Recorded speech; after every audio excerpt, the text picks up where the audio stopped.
என் பேர் கோகுலானந்த், என் பேர் அகில். இந்த ப்ராஜெக்டோட பேர் என்னென்னா, இது டேபிள் கிளீனிங் ரோபோட். இது எதுக்கு யூஸ் ஆகுதுன்னா, ஹோட்டல், ரெஸ்டாரண்ட் அந்த மாதிரி பிளேசஸ்லாம் இப்போ டேபிளில் சாப்பாடு கொட்டிருச்சுன்னு, தண்ணி கொட்டிருச்சு அந்த மாதிரிலாம் வந்துருச்சுன்னா, இப்போ மனுஷங்க தான் க்ளீன் பண்ணிகிட்டு இருப்பாங்க. அது மனுஷங்களோட ஒர்க்கை குறைச்சிட்டு இந்த மிஷினை ஆன் பண்ணி விட்டுட்டு ஆட்டோமேட்டிக்காக இது ஆன் பண்ணுவோம். எப்படி ஆன் ஆகும்னா, இதில் இன்ஃப்ராரெட் சென்சார் ஆட் பண்ணியிருக்கிறோம். இப்போ ஒரு அடி கீழே ஏதாவது தடை வந்துருச்சுன்னா இது பின்னாடி வந்துட்டு தானாக அதே ரைட் சைடில் திரும்பிக்கும். இதுதான் இதோட பிரெயின். இது கீழே பேட்ரி இருக்குது, இது மோட்டார்.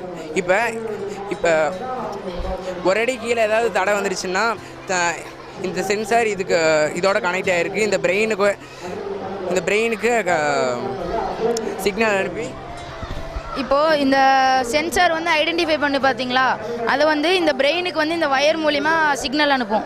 அந்த சிக்னல் வந்து இந்த மோட்டருக்கு போகும்.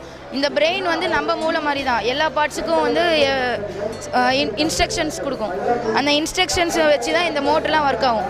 இது வந்து கான்ஸ்டன்ட், எப்பயுமே சுற்றிட்டே தான் இருக்கும். இது ஆஃப் ஆகிற வரைக்கும் இது சுற்றிட்டே தான் இருக்கும். இது வந்து நாங்கள் சி கோடிங் வச்சு ப்ரோக்ராம் பண்ணியிருக்கோம். சி கோடிங் தெரிஞ்சால் போதும். ரோபோ G3ன்னு ஒரு ஆப் இருக்குது, அதை வச்சு தான் இதுக்கு ப்ரோக்ராம் பண்ணியிருக்கோம். இந்த பிரெயின் இருக்குது பார்த்தீங்களா, இது நம்ம மூளை மாதிரி தான்.